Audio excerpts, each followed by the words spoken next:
ટ્રમ્પના જંગી ટેરિફ જીએસટીમાં કાપની બીજા ક્વાર્ટરમાં ભારતીય અર્થતંત્ર પર કોઈ અસર નહીં. અનેક પડકારો છતાં ભારતીય અર્થતંત્રને મોટા અર્થશાસ્ત્રીઓના અંદાજોને પાછળ પાડીને નાણાકીય વર્ષ 2025-26ના બીજા ત્રિમાસિક જુલાઈથી સપ્ટેમ્બરમાં 8.2% વૃદ્ધિ દર નોંધાયો છે, જે છેલ્લા 6 ત્રિમાસિક એટલે કે 18 મહિનામાં સૌથી વધુ છે. દુનિયામાં રશિયા, યુક્રેન, ઇઝરાયલ, હમાસના યુદ્ધો, ટ્રમ્પના ટેરિફ વોરની સ્થિતિ જેવા પડકારોના પગલે દુનિયાના મોટા અર્થતંત્રનો મંદીમાં સપડાયેલા છે.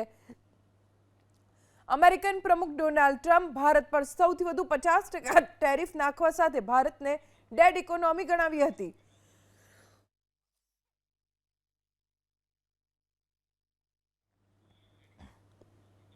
ટ્રમ્પે ભારત પર સૌથી વધુ 50% ટેરિફ નાખવા સાથે ભારતને ડેડ ઇકોનોમી ગણાવી, ત્યારે આ પડકારોનો સામનો કરીને ભારત અર્થતંત્ર તીવ્ર ગતિએ વિકાસ કરતા દુનિયામાં સૌથી વધુ ઝડપથી વિકસિત અર્થતંત્રનું બિરુદ જાળવી રાખ્યું છે.